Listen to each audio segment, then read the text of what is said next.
14 November বিশ্ব diabetes দিবস। প্রতি বছর 14 নভেম্বরকে বিশ্ব ডায়াবেটিস দিবস হিসেবে পালন করা হয়। 2006 সালে ইউএন রেজলিউশন 61/225 মাধ্যমে এটা বিশ্ব স্বীকৃত হয়।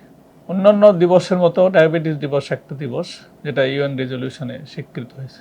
বিশ্ব স্বাস্থ্য দিবস আছে, হাইপার টেনশন দিবস আছে, এরকম অনেক আছে। তবে প্রত্যেকটা দিবসেরই একটা তাৎপর্য আছে, একটা থিম আছে, একটা প্রতিপাদ্য আছে। এই যে ডায়াবেটিস দিবস, এবারের প্রতিপাদ্য হলো breaking the barrier, bridging the gap. মানে হলো ডায়াবেটিস রোগী শুড রিমেইন ওয়েল। এই যে ভালো থাকার যে রাস্তা, যে বাধা, সেগুলো দূর করতে হবে। এখন আমরা দেখি যে বাধাগুলোকে প্রত্যেক বছর কিন্তু একটা থাকে। গত বছর যেমন ছিল, তার আগের বছর যেমন ছিল, গত বছর ছিল হলো যে তার আগের বছর ছিল ডায়াবেটিস রোগীর চিকিৎসা এখনই না কেন। আর গত বছর ছিল যে নিজের সমস্যাটা জানো এবং নিজের সমাধান করো। Know your risk, take the steps. এটা হলো ডায়াবেটিসের প্রতিপাদ্য দিবস। এখন এটা কেন হয়েছে? ওয়ার্ল্ড ডায়াবেটিস ডে দেখলো যে সবই ঠিক আছে, কিন্তু মানুষের সচেতনতা না বাড়লে ডায়াবেটিস কন্ট্রোল করা সম্ভব না। তো এটার মেইন উদ্দেশ্য হলো সচেতনতা বাড়ানোর জন্য। বিশ্বের 1 বিলিয়ন পিপল, 160টা দেশের লোক এই দিনটা পালন করে। বাংলাদেশে পালন করে, বিভিন্নভাবে পালন করে। উদ্দেশ্য একটাই, অ্যাওয়ারনেস গ্রো করা, মানুষকে সতর্ক করা। তা আমরা দেখি আমাদের সমস্যাগুলো, আমরা তো দৈনিক ডায়াবেটিস রোগী দেখি, সমস্যাটা কি? প্রথম সমস্যা হলো আমরা যে ওষুধগুলো পাই, যে ওষুধগুলো দেই, এই ওষুধগুলোর অপটিমাম ম্যানেজমেন্ট আমরা করতে পারি না। না রুগী অপটিমাম ম্যানেজমেন্ট, মানে কতটুকু লাগবে, কিভাবে খাইতে হবে, পালন করে না। আমরাও ডাক্তাররা সবসময় দিতে পারি, বিভিন্ন কারণ আছে। ওষুধের দাম আছে, ওষুধ পাওয়া যায় না, সব ওষুধের কার্যকারিতা একরকম না। এখন আমি যদি ডায়াবেটিস রোগ ধরি, আমরা সবাই জানি ডায়াবেটিস তো শুধু একটা রোগ না। ডায়াবেটিস মানে ব্লাড প্রেশার, ডায়াবেটিস মানে কোলেস্টেরল, ডায়াবেটিস মানে কিডনির অসুখ, ডায়াবেটিস মানে হার্টের অসুখ, তাই না? তো এইগুলা তো ম্যানেজ করতে হবে। তো একটা ম্যানেজ করলে হলে, ডায়াবেটিসের মেইন উদ্দেশ্য হলো ডায়াবেটিস কন্ট্রোল করা, কিন্তু কন্ট্রোল করার সাথে এগুলো দেখতে হবে। নতুন নতুন ওষুধ বেরোচ্ছে, সারা পৃথিবীতে বিভিন্ন সংস্থা গাইডলাইন দেয়, আমরা গাইডলাইন অনুসারে ট্রিটমেন্ট করি। ওই গাইডলাইন ফলো করতে গেলে দেখা যায় যে অপটিমাম হয় না। তারপরে কি হয় যে ডায়াবেটিস রোগী তার নিজের রোগ, আমি বললাম, সে পারল না, কিছু করার নেই।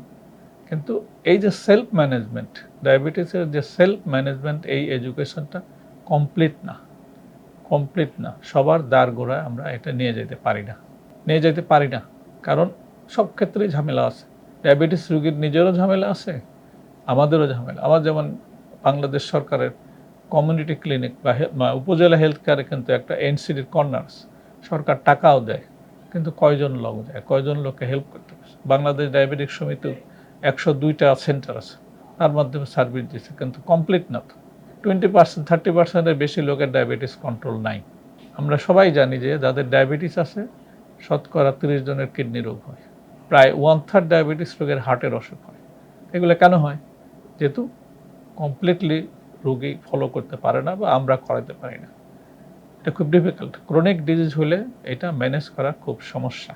তাহলে এইটা হলো, এই যে ব্যারিয়ারগুলো হচ্ছে, সেগুলো আমরা ক্রস করতে চাই, রোগীর দোরগোড়ায় পৌঁছাতে। আরেকটা হলো ইনসুলিন, আর্লি ইনসুলিন ইউজ, এটা বিরাট ব্যারি। সে ডাক্তার হোক, সে রোগী হোককে ইউজ করতে চায় না। ইনসুলিন যেমন ডায়াবেটিসের চিকিৎসা তো দুই রকম আমরা জানি, একটা হলো ট্যাবলেট, আর হলো ইনজেকশন। অনেক রকম ট্যাবলেট এখন বেরিয়ে গেছে, এবং সব ট্যাবলেটই একরকম না। ট্যাবলেটের বিধিবিধান আছে।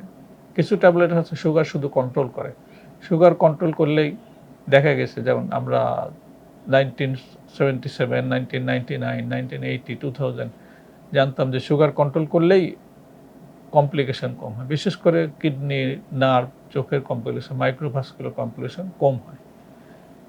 কিন্তু 2008-এ এসে আমেরিকান ড্রাগ অ্যাডমিনিস্ট্রেশন, FDA বললো যে না, ওইটা হবে না। যে সমস্ত ওষুধ কিডনি এবং হার্টের জন্য উপকারী না, মানে উপকার প্রমাণ করা যায় না, সেগুলো বাজারে আসবে না। বাজারে আসতে হলে আগে সে উপকারিতা তা প্রমাণ করতে হবে। এটা গেল। এখন নেক্সট হলো কি হলো, আমরা যারা চিকিৎসা করি, যারা করি, তারা চাই যে, যেমন আমরা প্রথমে 1955-এ আসছে সালফেনিউরিয়া। সালফেনিউরিয়া কিছুদিন ইউজ করলে প্যানক্রিয়াসের বিটা সেল আর কাজ করে না, এক্সস্টেড হয়ে যায়। তখন তো আর ওষুধ কাজ করে না, বদলাই দিতে হয়। এখন থিওরি হলো, এখন আমাদের আশা হলো, বিজ্ঞানীদের আয়োজন হলো যে এমন ওষুধ দিতে হবে যেটা বিটা সেলকে স্পেয়ার করে, বিটা সেলকে প্রোটেক্ট করে, বিটা সেলকে প্রলিফারেট করে, বিটা সেলকে অ্যাপোপ্টোসিস মরে যাওয়া বন্ধ করে আর নতুন বিটা সেল বানায়। এই জন্য সব নতুন ওষুধ বেরোয়েছে, নতুন ট্যাবলেট বেরোয়েছে। এত কিছুর পরে ইনসুলিন হলো হার্ট অফ দি ট্রিটমেন্ট।